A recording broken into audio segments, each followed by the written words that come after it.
Well, good morning, everybody. This is hashtag Jim the Bus Driver. You can also reach me at Bipolar Dad. I have a website, www.jamesstordahl.com, and you can catch me online anywhere you want to because I'm all over the place. Hashtag Jim the Bus Driver. I've written 8 books. My most recent is Send My Mail to the End of the Trail. It's a variety of short stories and memories from an Iowa grandfather. And mental health continues to rage out of control. We've got problems. Do you know how many kids dropped out of school in your neighborhood? Do you know how many homeless we have in our town? Pick any town. I was a guest speaker at the local Central Iowa homeless shelter at Christmas time. And you'd think in the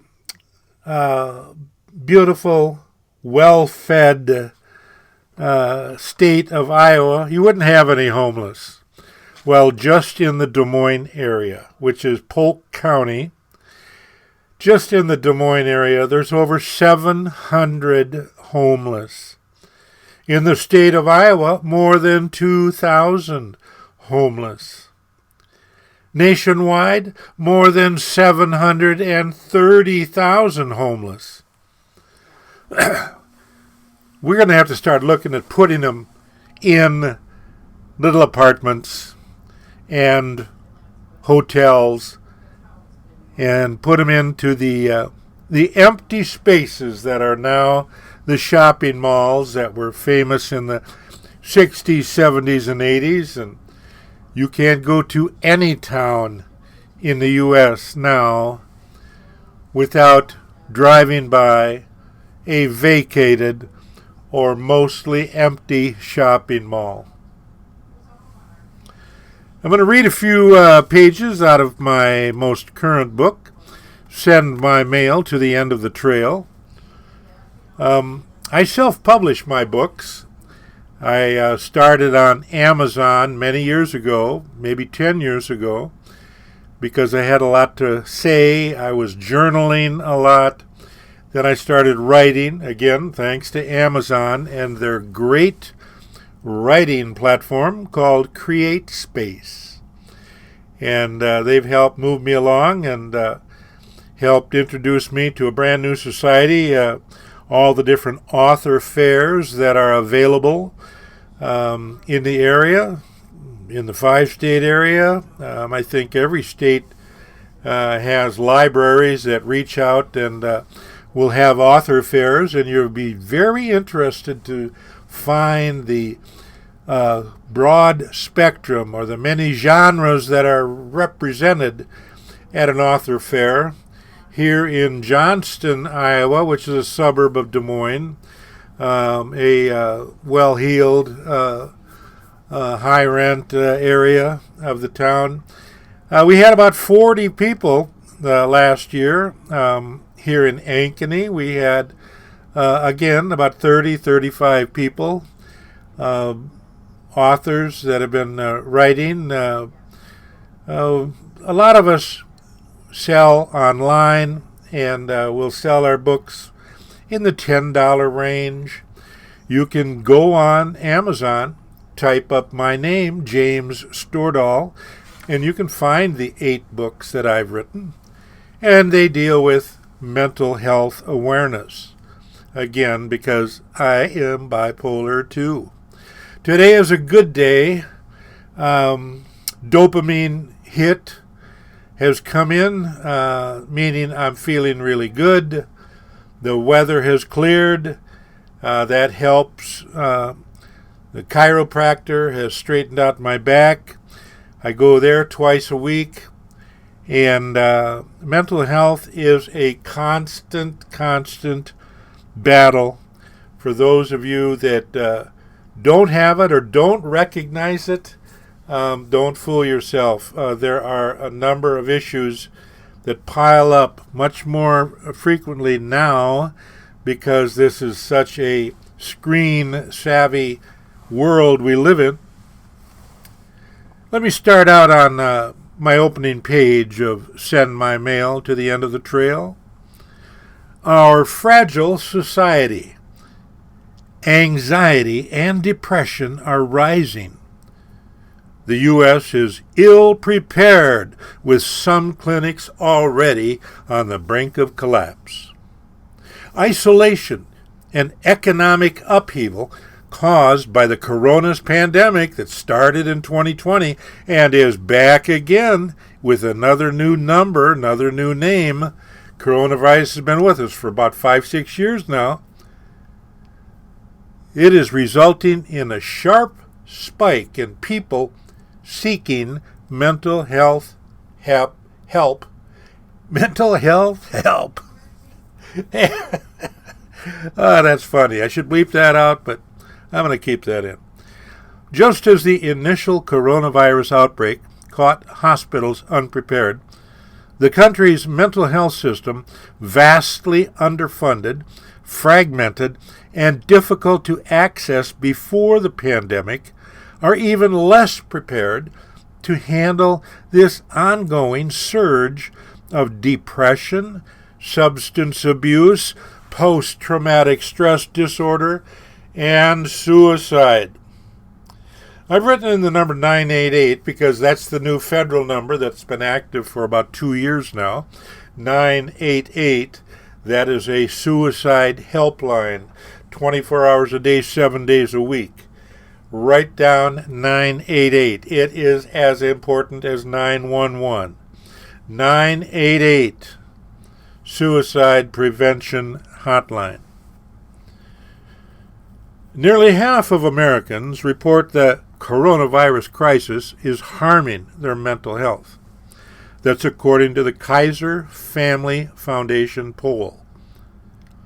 A federal emergency hotline for people with emotional distress, 988, registered more than 1,000% increase when it opened up 2 years ago.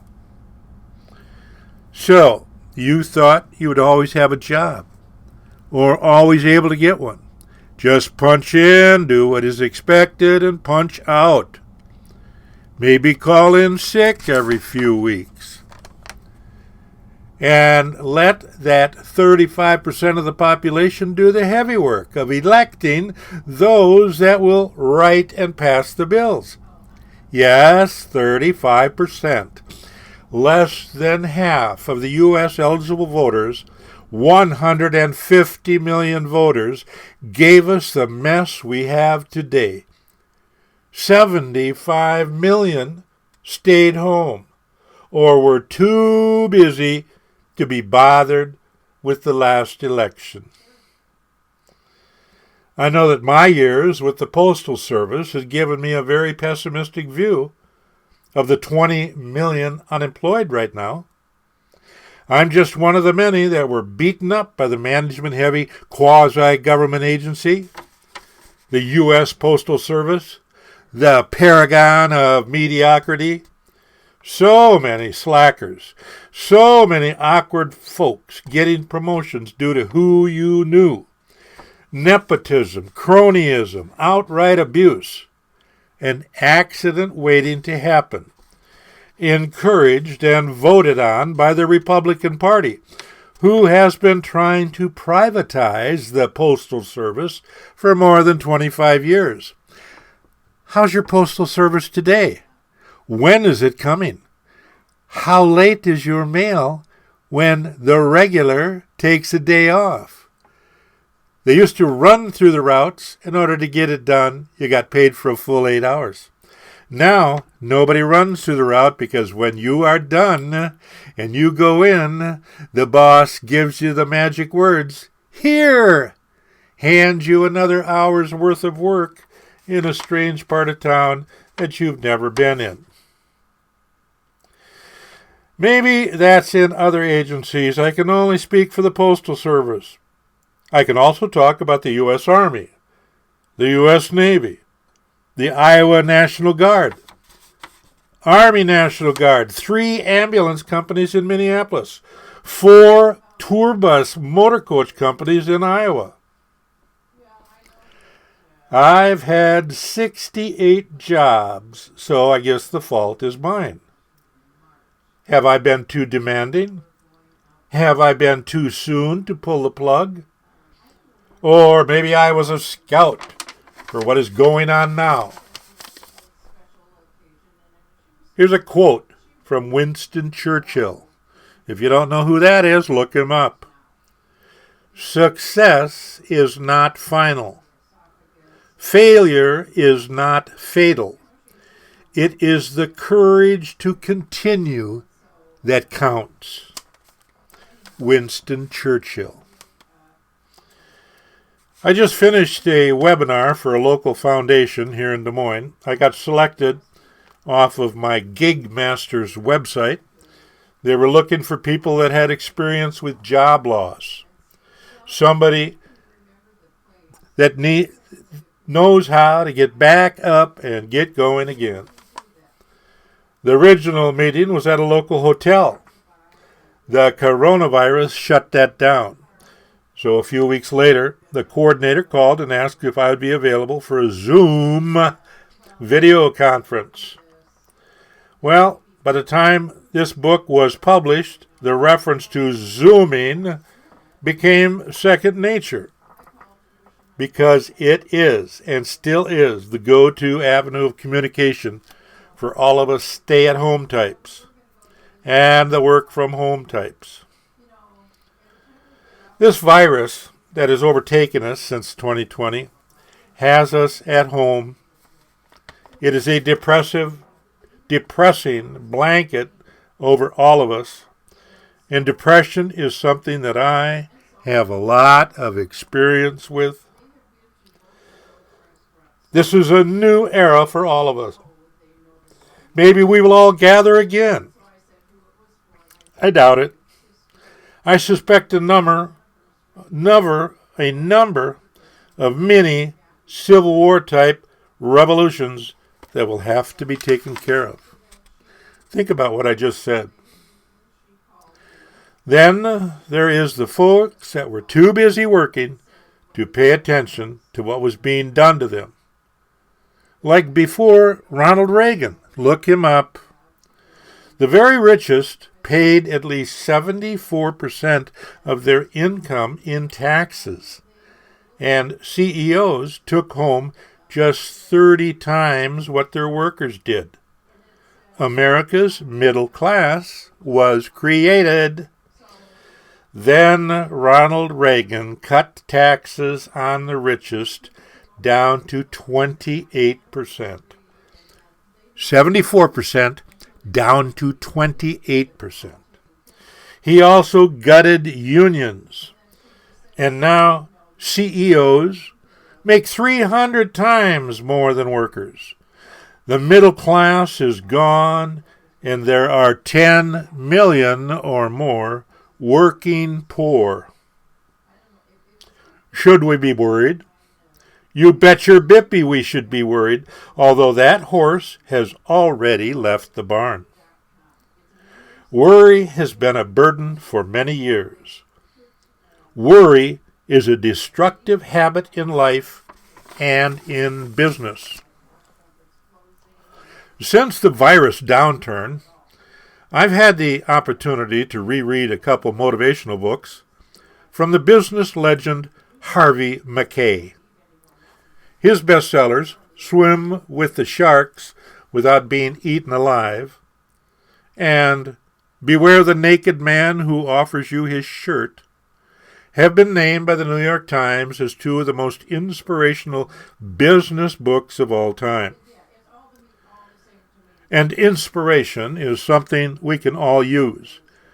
Mr. Mackay tells us that there is an old saying, worrying won't stop the bad stuff from happening. It just stops you from enjoying the good. Worry is our most destructive habit. Worry does not do any good. Most of the things we worry about don't happen. Worry is wasting today's time to clutter up tomorrow's opportunities with yesterday's troubles. I try to keep my podcast to 15 minutes because, according to the National Speech Journal, we all start losing interest in what we initially start listening to within 10, 12, 15 minutes at the max. So I'm going to close it out and wish you adieu and let you know that Bipolar Dad is going to be a regular, and I hope you start tuning in. You have a good day now.